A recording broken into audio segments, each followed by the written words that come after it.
So this is the producer said this is story time with the whistleblower and Bill Alfonso and my friend Jimmy Hart. I got some really good stories, but they're super long. But this segment's super short, so I gotta try to give you all I can and make it interesting, but get to the point. So anyway, 91.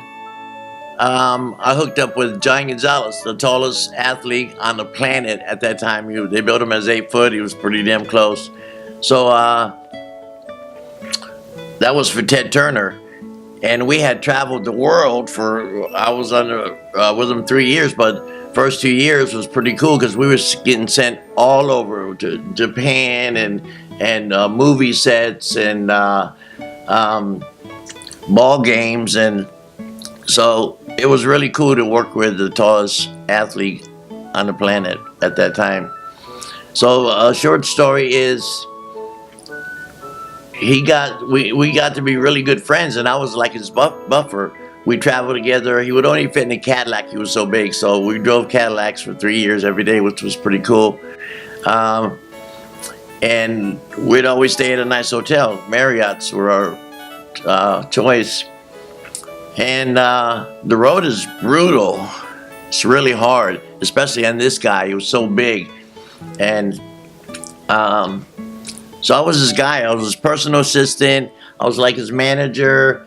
And we became really super friends. So it was really a cool job. I was making nice money working for Ted Turner, Turner Home Entertainment, big checks. My check was so big, I called Dusty and said, Dusty, my check's too big. He laughed at me. To me, it was pretty big.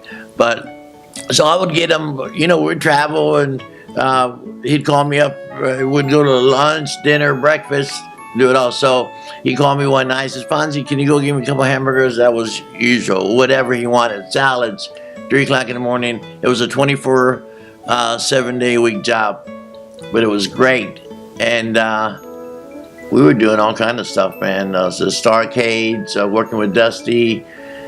And so anyway, we were at the Marriott, and he called my room. It was about 3 o'clock in the morning. I was sleeping. I said, yeah, Giant, what do you want? Something to eat? He said, no, come down to my room. I said, okay, I'll be there in a minute. So I walked down to his room, and I got the door, and Giant opens the door. He's naked, 8-foot guy naked. He said, come in, Fonzie. I'm thinking I'm going to go get him something to eat because usually that's the M.O., doesn't go too far from that, so I walk in, there's this beautiful freaking blonde.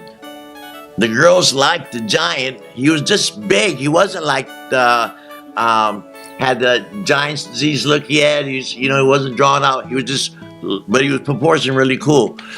And the girls loved him. He was a good looking Argentina Spanish kid. And there was this beautiful blonde laying in the bed, naked as a jaybird, completely naked. He says, Fonzie, I need you to do me a favor.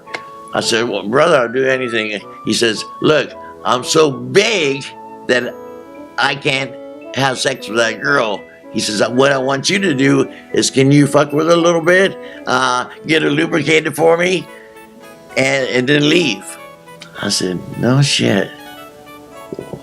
Okay. So I did. It was almost like a normal thing. It was so abnormal to do something like that. Whether we're super friends or not, it was just, but that's some of the stuff we did in the wrestling business. Imagine that. So that's one of my long stories, but I made it short because I could have talked about the Giant and all kind of stuff that we did, which was fantastic. But it's a short story. So that's it. Short stories with the whistleblower, Bill Alfonso.